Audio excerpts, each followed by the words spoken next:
ত্রাসের বাংলাদেশে ফের সেবায়েতের খুন। নিজেদের অপরাধ ঢাকতে সনাতনী জাগরণ জোটের সাংবাদিক সম্মেলন বাতিল করল কট্টরপন্থীরা, কিন্তু বিদেশ মন্ত্রকের রিপোর্টে শেষ ইউনূসের মিথ্যের জারিজুরি। হিন্দুদের শেষের খেলা থেকেই ইউনূসের সর্বনাশের পথ চলা শুরু।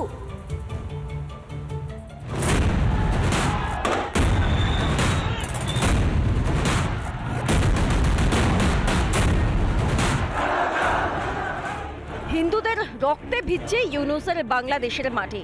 বাংলাদেশের নাটোরে মন্দিরের সেবায়েতকে খুন উগ্র মৌলবাদীদের।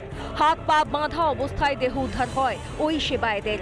শুক্রবার রাতে মন্দিরে তাণ্ডব, খুন এবং খুনের পর মন্দিরে লুটপাট চালায় মৌলবাদীরা। নাটোরের মহা শ্মশান মন্দিরে থাকতেন সেবায়েত তরুণ চন্দ্র দাস।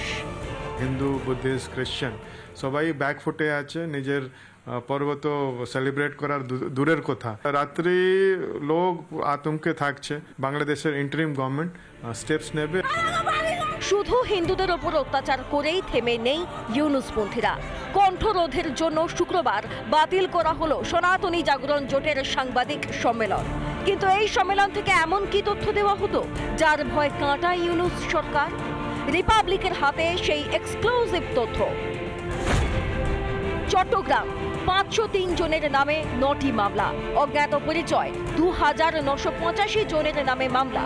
গোপালগঞ্জ 55 জনের নামে একটি মামলা, অজ্ঞাত পরিচয় 400 জনের নামে মামলা। রংপুর 46 জনের নামে একটি মামলা, অজ্ঞাত পরিচয় 300 জনের নামে মামলা। ঠাকুরগাঁও 46 জনের নামে একটি মামলা। হিন্দু নিধনের চালি ভারী পড়ছে ইউনূসের ওপর। বিদেশ মন্ত্রকের প্রকাশিত রিপোর্টের সন্ত্রাস নিয়ে ইউনূসের মিথ্যাচারের পর্দাফাঁস। চলতি বছরে অত্যাচারের ঘটনা 2200টি।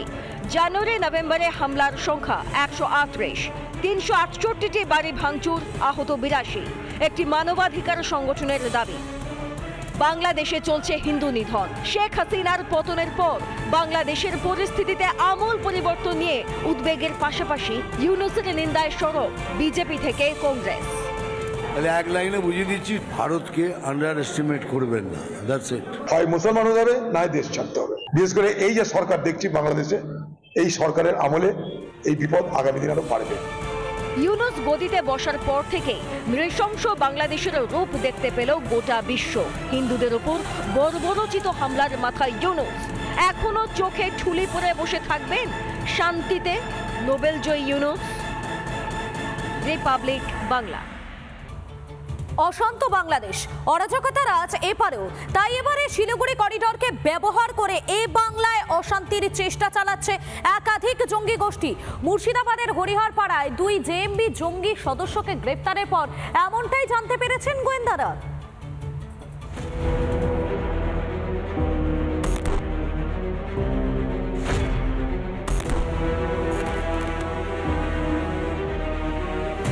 এবার বাংলাদেশের একাধিক জঙ্গি সংগঠনের নিশানায় চিকেন স্নেক।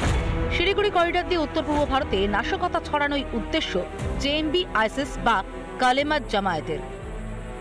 উত্তরবঙ্গের যে করিডরটা আছে, যেটা উত্তর পূর্বাঞ্চল ভারতের সঙ্গে যোগাযোগ স্থাপন করে, যেটা চিকেন স্নেক বলি আমরা, সেই অংশটিতে তাদের নাশকতামূলক কাজকর্মের সক্রিয় এবং নেপথ্যে থেকে ভারত বিরোধী কার্যকলাপে আরো বেশি সক্রিয় হয়ে ওঠা। গোয়েন্দা তথ্য বলছে, বাংলাদেশের অশান্ত পরিস্থিতির সুযোগ নিয়ে বাংলার জমির পরিধি বাড়াতে চাইছে সক্রিয় জঙ্গি গোষ্ঠীর সদস্যরা। তাই মালদা, মুর্শিদাবাদ ও আলিপুরদুয়ারকেই হাতানোর পরিকল্পনা। এমনকি ভারত ভাগের চক্রান্ত বাংলাদেশের জঙ্গি সংগঠন আনসারুল্লাহ বাংলা টিম বা এবিটি।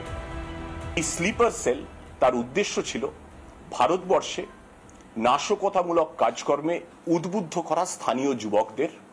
এবিটির এই যে স্লিপার সেলের যে সদস্যরা, এদের কাজ ছিল মূলত 2টি জায়গা থেকে স্থানীয় যুবকদের এই সংগঠনে টেনে আনার কাজটা করা।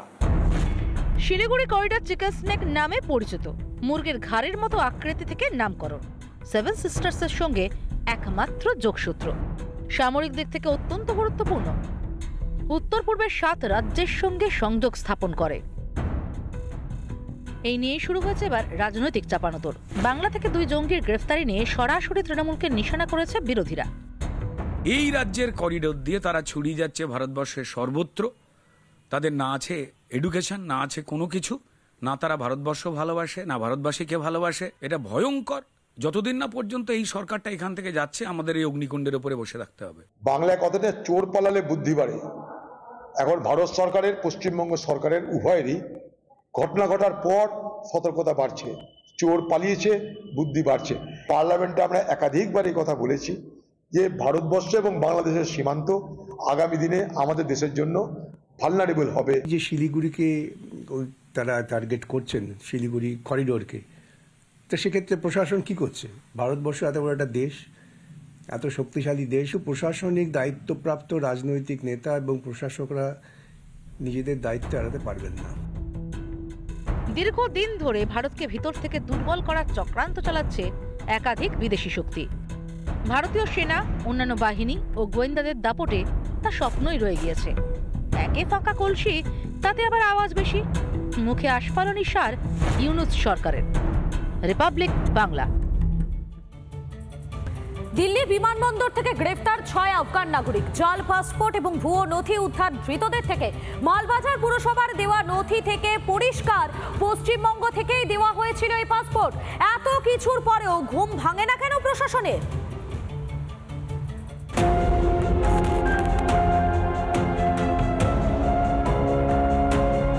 বাংলা কি তাহলে ভুয়ো পরিচয়পত্র আর ভুয়ো পাসপোর্টের ঘাঁটিতে পরিণত হলো?